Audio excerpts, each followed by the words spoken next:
قاچاقبره. سلام او احترامات می ومنئ. د قاچاقبرې څلورمې برخې ته ښه راغلاست درته وایم. په لومړي کې کانال در سره سبسکرایب کړئ، ویډیو در سره لایک او شیر یې کړئ نورو دوستانو ته. په درېیمه برخه کې مو تر هغه ځایه پورې واورېده کله چې قاچاقبر زنګ وواهه نو د لیمې په زړه کې یوه ویره پیدا شوه.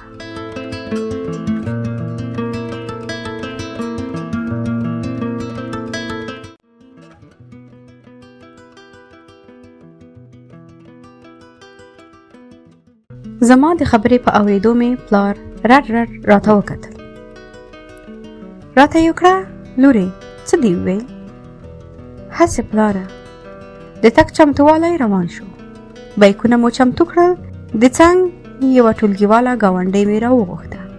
هغه له هزاره قومه وه. زما په قد وه خو خواره بېوزله وه. تل به یې زما د کالیو د موډ او عصریتوب تعریف کاوه. پوهېدم چې زما له جامو سره مینه لري خو د غربت له کبله یې نشي چمتو کولی. پخوا به مې هم کله کله یوه نیمه جوړه ورکوله. په ډېرو زما زړه نه کېده.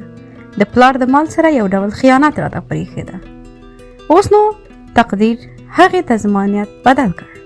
ټولې جامې مې هغې ته ورکړې. هغه لومړی جامو ته ډېره خوښه شوه خو چې زموږ د تګ یې واورېده په راوتلو سرو غومبرو او تنګو سترګو کې اوښکې وځلېدې. ویې ویل د جامو هم تېره یم خو تاسې مه ځئ. ورته مې کړه زما هم له زړه وینې څاڅي. خپل وطن، تاسې او نور ټولګیوالو پسې ډېره خفه کېږم خو څه وکړم، د کورنۍ د مشرانو پرېکړه ده. پلار مې جدي تصمیم نیولی، وایي ځو نه پاتې کېږو. هزارګۍ چې راځه نومېده زما له خبرو سره باوري شوه چې زاره یې کوم ځای نه نیسي. په غومبورو یې لاس تېر کړ، اوښکې پاکې کړې، ژړا یې په چغو بدله شوه. زما له غاړې لاسونه تاو کړل، په زوره زوره یې وژړل. زما هم د هغې مینې او ګرانښت احساسات را وپارول. زړه مې درد وکړ، سترګې مې لمدې شوې. د خدای پاماني په پای کې مو د یوې او بلې له غاړو تاو شوي لاسونه لرې کړل. ورته مې کړه زه دې نه هېروم.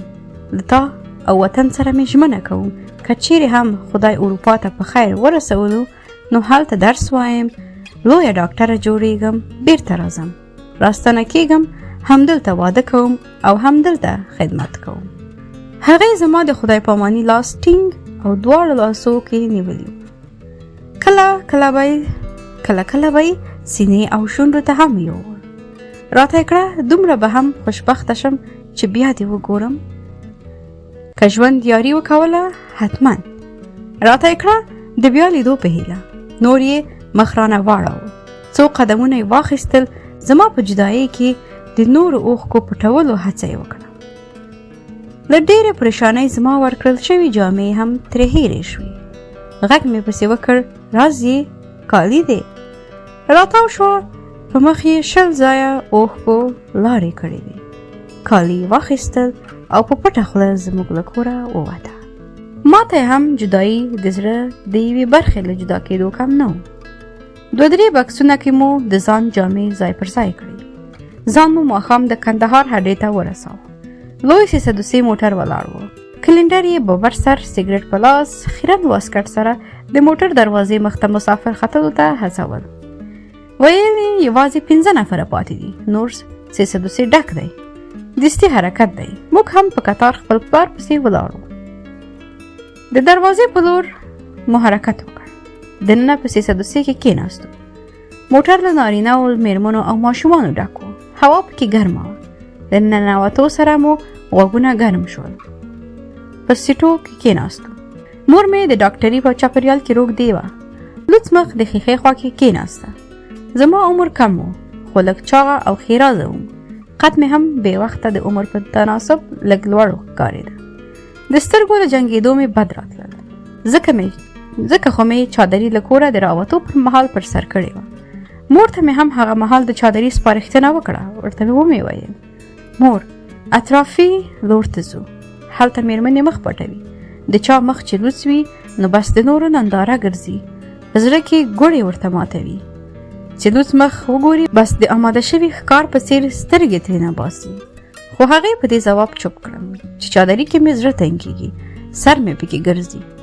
مور مې د 40 کالو وه، خو د 28 کالو په منځ معلومېده.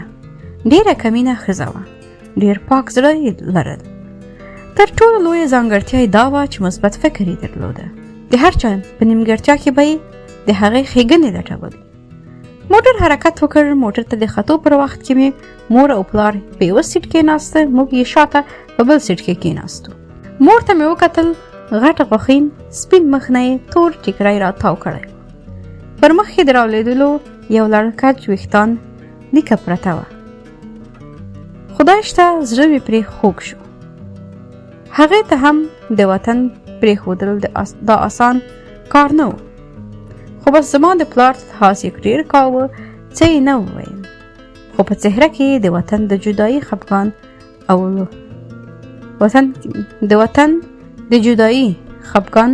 له ورایه ښکارېده. د مور مخې ته سیټ باندې یو پنډچاغ سړی ناست و. څټ یې څو ځایه کوتونه کړي وو، اوږده بریتونه یې پرېښي وو. موټر ته د راورختو سره یې چې زما په مور سترګې ولګېدې نو بیا یې ښکته نه کړې. همداسې د هغې له مخ سره ګنډلې وې. تر هغه یې ننداره کوله چې تر څو یې تنه کې ننوتلی چاغ اورمیږ تاوېده. مور مې د هغه د سیټ شاته کېناسته. له هغه پناه شوه. موټر روان شو. خدای شته مزل یې مستریح و، ځکه موټر بیخي نوی و او سړک هم ښه قیریزي شوی و. موټروان د ټایپ پر موج ګوته ټینګه کړه. د موسیقي د پیل له غږه پوه شوم چې د وطن په مینه کې سندرغاړي اوس زمزمه کوي. زما د ګمان سره سم څو ثانیې وروسته د موسیقي آواز سره د استاد اولمیر جادوګر غږ هم مل شو. وامې اورېدل: ای زما وطنه د لالونو خزانې زما، ستا هره دره کې دی د تورو نښانې زما. استاد اولمیر لګیا شو د وطن مینې ته خلک هڅول او موږ له وطن سره د بې وفایي لومړی تړون پلي کاوه. د وطن د تلو په ټکل کې مو له مور وطن سره د خدای پاماني او ملامتي دود عملي کاوه. د دغه بې وجدانه پریکړې لپاره مو د مزل په لاره لومړني قدمونه ایښودل. سخته شیبه وه، داسې شیبه چې زړه یې راته ټوټه ټوټه کاوه.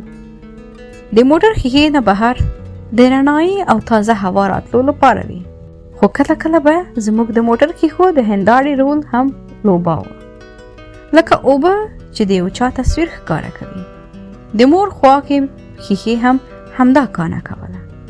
د مور انځور به پکې لکه د اوبو د سر انځور کله تت او کله روښانه ښکارېده. د هغې د انځور روښانتیا کې مې د هغو سترګو په تم پام شو. په غټو تورو سترګو کې اوښکې ډنډ وې. کله کله به یو غټ څاڅکی هم ترې راولوېد او د ګریوان میلمه به شو. پوه شوم چې د وطن سندره مې زما په څېر زما مور هم اغېزمنه کړې. هغه هم ځان ملامت ګڼي، له هېواد لرې تلل یې ځوروي، خو د کورنۍ لپاره څه نه وایي، هر څه په چوپه خوله تېروي. سندره ختمه شوه. د مور ژړونی حالت هم سم شو. اوس نو د چاق پنډسړي وار پیل شو. هغه له مخکې سیټ نه اورمیږ راتاو کړی. زما د مور ښه ننداره وکړي، بیرته سر واړوي. زما په کیڼ سیټ کې یو تنکی ځوان چې عمر یې تر 18 زیات نه و ناست دی. ښکلي ګڼ ویښتان یې پر تندي پراته وو. دواړو طرفو ته یې پر منځ بیل کړي وو. دغه سړي ته یو زما او یو هم د دغه ځوان پام دی چې بار بار له مخکې سیټ نه مخ راواړوي. زما د مور ننداره کوي او بیرته مخ تاو کړي. زړه مې ورتنګ شو. غوښتل مې خپله مور له څنګه چوخ کړم او ورته ووایم چې پر مخ پوړنی راواچوي تر څو د هغه خیرن دغه لوبه ختمه شي. خو ډارېدم چې که مور ته ووایم د سړي په وړاندې به عکس العمل وښي، پلار به مې خبر شي او په موټر کې به لویه ننداره پیل شي. زه په همدې فکر کشمکش کې وم چې په خوا کې ځوان مې په قهرجنه څېره کې راپورته شو. د هغه خیرن بریتوب مخې ته په ماته ملا ودرېد، ځکه قد یې لوړ و. د سیسې له چت سره نښت. سړي باندې خوله را پرې کړه. ورته یې وکړه: ولې ته خور او مور نه لرې چې د پردي ناموس ته ګورې؟ ته دې له دې تنې نه شرمېږي سړی ورخطا شو په خپله څوکۍ کې نیمه پورته شو. هلک ته ویل ته ما ته وایې؟ هو تا ته وایم. دلته نور ستا غوندې بد او پلیته کیدای شي چې داسې خبرې ورته وکړم؟ خوله دې په اتام خوځه به که نه تر غوږو به یې درته وڅیرم. ځوان نیغ د سړي ګریوان ته لاس ورتېر کړ، خو چې نورو ګواښونکو یې مخه نیوله د پنډ سړي له خولې سره یې 2 څوکه پیوند کړل. شور ماشور جوړ شو، یوه بل ته غوږ نه نیوه. اصلي موضوع پکې ورکه شوه. خلکو دوی سره خلاص کړل. مور مې ما ته مخ راواړاوه، د ګوتو په اشاره یې راته وویل څه کیسه وه؟ ما نو ورته نه شو ویلی چې مورې ستا ښکلي څهرې جنجال جوړ کړی او ته خبره هم نه یې. ورته مې کړه مورې نه پوهېږم. جیب ته مې لاس کړ، یو ماسک را سره و، مور ته مې لاس کې ونیوه. ورته ومې ویل دا ماسک غوږو ته واچوه، ګرد او دوړې به دې بیا زکام کړي او ستا زکام خو بیا سم در سره بستره اچوي. ماسک یې رانه واخیست، د خپلو سپینو لاسونو په نري قلمي ګوتو یې تارونه له دواړو غوږونو واړول. د مخ له قالبه یې پر شین ټوکر د ښکلي پوځي نقاب راووت. ښایسته بڼورې سترګې یې ښکارېدې. تنکۍ په ونه دنګ ځوان بیرته خپلې څوکۍ ته راستون شو. کېناست. خوا کې مې مشر ورور ناست و. منځ کې لاره وه، ورپسې د دغه ځوان څوکۍ وه. ورور مې وویل زما خوا ګرځي، د ښیښې طرف څوکۍ ما ته راکړه. ما هم نه ونه ویل. څوکۍ مو سره بدلې کړې، زما او د هغه په منځ کې اوس یوازې د پیاده رو فاصله پاتې شوه. ځوان ته مې اورمیک ور اوږد کړ. ورته ومې ویل مننه کوم. هغه په تندي رالوېدلي ویښتان یې سم کړل. راته یې کړه د څه شي مننه؟ دا زما مور ده، ځکه مننه درنه کوم. تا د حق پلوي وکړه، هغه پلنڅټې ته دې درس ورکړ. هغه د زړه په زور د خندا لپاره شونډې سره بیرته کړې. د سوربخونو شونډو یې سپین مهین غاښونه راښکاره شول. ویې ویل د همدې ناموس ساتنې لپاره خو مو سر په تلې کې ایښی، بهر ته په قاچاقي لاره روان یو. خلاص ده چې له دې مرګونو لارو به روغ ووځو که نه. تګ مو د ناموس ساتنې سره څه تړاو لري؟ خو دلته نه کار شته او نه روزګار شته. درې د شهید شوي ورونو کونډې راله غاړې دي، واړه ماشومان لري. زه یې سرپرستي کوم. نږدې ده د ماشومانو لوږې له امله مې ورېندارې اړ شي چې بهر په سوال پسې ووځي، نو ځکه یې زه هم اړ کړم په قاچاقي لارو بهر ته ووځم او له هغه ځایه د دوی ګېډې مړې کړم. ښه نو تاسې هم زموږ په څېر له هېواده پښې سپکوئ. نه زه بیرته راځم، خو چې دومره وکړم د کورنۍ اړتیاوې مې راکمې شي. ځوان په خبرو کې ماته نه کتل، ښکته یې سترګې اچولې وې. د حیا او شرافت یوه نمونه راته ښکاره شوه. د مخه جیب کې قلم ټومبلی و. پوه شوم چې د قلم او کتاب سره هم آشنا دی. ورته مې کړه سبق مو ویلی؟ 12 مې سږ خلاص کړ. اول نمره د صنف اعلام شوم. د کانکور له لارې طب پوهنځي ته بریالی شوم، خو قسمت هم کانې کوي. زما ارمان یې زما په ستونزو کې رانه ونغښت. ستونزې یې راته مخته او ارمان یې رانه لرې کړ. پوه نه شوم چې څرنګه ترې تېر شوم. ښه بیا خو مو مزاج او هیلې سره ورته دي. هغه څنګه؟ زه هم د صنف اول نمره و. غوښتل مې په راتلونکي کې ډاکټره شم، خو نه شو. ولې؟ ویلې ګټه نه کوي. ته یې ووایه اوس ستاسې د کور لګښت څوک کوي؟ رانه کشر یو ورور مې د لاس مزدوري کوي، خو یوه ورځ یې کار وي او 10 ورځې بېکاره وي. پلار مې د مسجد امام دی، د هغه په تنخوا ګزاره کوو، خو چیرې کېږي؟ پوهېدم ځوان را سره د زړه په زور غږېږي، خو د هغه د ژوند په اړه را سره تلوسه وه. یو څه یې د ژوند په راز پوه شوم. هغه هڅه کوله نورې خبرې ونه غځوي. شاید د کلتوري ستونزو له امله یې دا کار نه غوښته، او یا هم کېدی شي د ذهني ستړیا له امله. زه نه پوهېدم. 303 ښه منزل کاوه. د موټروان شاته دوهم سیټ کې ناسته وم. د موټر له ښیښې مې د اوږدو دښتو او لوړو غرونو ننداره کوله. کله کله به سړک کند کپر شو. د موټر د سرعت کمېدو او جمپونو به مې د منظره کولو څخه ذهن د موټر داخل ته راواړاوه. د سیټونو له سرو به مې د پکولونو، لونګیو، افغاني پوړنو او د ماشومانو کچخولو نندارې ته پام راواوښت. د پاخه سړک په منځ کې به کله کله لکه د کچالانو لوړې او ژورې راغلې. په لیدو به مې زړه ټوټه ټوټه شو. له ورایه به سړک شکایت کاوه چې پرې درانه وزن لرونکي موټر تیر شوي او سړک یې د تاب نه لرلو له امله پر ځمکه ننوتلی. له همدې امله خو ناستې او راوتلې لارې پکې شوي. سړک زموږ د سخت زړی او د بیت المال سره د بې پروایۍ کیسې لارویانو ته په چوپه خوله کولې. لومړی کندهار، بیا هلمند او بیا نیمروز ته ورسېدو. له موټره ښکته شو، د پلار مخې ته مې یو ډنګر سړی ودرېده. له خولې یې مول تاو کړی و، ننوتې سترګې زما د پلار په مخ کې ونیوې. ورته یې کړه استاد تاسې یاست؟ هو. ما پسې راځئ. هغه مخکې شو، موږ ورپسې شو. یو منزله زوړ هوټل مخې ته یې ودرولو. په سر یې یوه کوټه ودانه شوې وه. د لرګۍ زینه یې د ورختلو لپاره د هوټل د څنګ دیوال نه ورته ایښې وه. د زینې بیخ ته یې ودرولو. د لاس په اشاره یې وویل پورته وخیژئ. موږ هم یو په بل پسې وختو. وروسته ډنګر سړی هم راوخوت. لاس یې جیب کې ننباسه، د کوټنې وړه مخ ته ودرېد. قلف یې خلاص کړ. بیا یې وویل دلته دمه جوړه کړئ، زموږ د ټلیفون په انتظار شئ. له بامه د دغه کوچني بازار ښه ننداره کېدله. د خام سړک دواړو غاړو ته له خټو جوړ دوکانونه آباد شوي وو. په قرن اوله کې یې زموږ د ژوند کولو کیسه کوله. د هر دوکان په سر شمسۍ لګېدلې وه. معلومېده چې دلته هم برېښنا د چین له برکته تیارې روښانه کوي. لکه د یوې پیړۍ شاته ښار ته چې راغلی یم، داسې مې احساسوله. او د وروستي ځل لپاره مې په ژور لید ځکه کتلی چې بیا به یې لیدل راته ناشونې وي. هر خړ کمر، دښته، بیدیا غر او خړې پړې ودانۍ راته د کابل د مخابراتو 18 منزله ښکلې ماڼۍ ایسې دي. مور مې غږ راوکړ لې مې د بام په سر یوازې مه درېږه، دا خو کابل نه دی، کوټې ته رادننه شه. ما هم د فکرونو لمن راونغښته. پرته له ځواب ویلو کوټې ته دننه شوم. په کوټه کې یو زوړ فرش پروت و، څو ځایه په اور سوی و. لاندې خړه ځمکه ترې ښکارېده. د کوټې په کونجونو کې د څکلو شویو سګرټونو پاتې شونکي. کوټې یوه ورسۍ درلوده.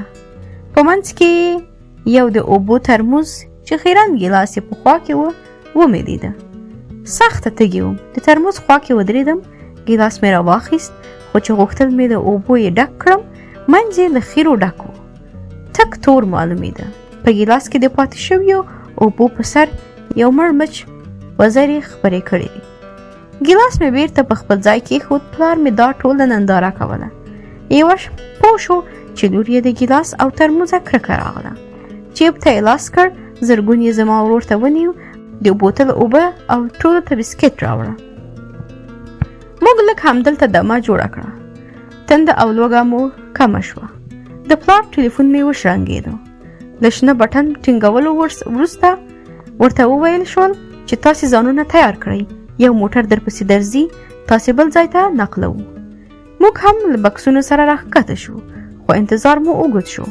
پلار مې هغه کس ته زنګ وکړ. ځواب یې دا و چې موږ د نورو مسافرو په رارسولو کې بوخت شوي یو. تاسې زرنج ونیسئ، یو پاو مزل به راوکړئ، تاسې ته پنچري راځي، د هغې شاته کلا ده، هلته ځانونه راورسوئ.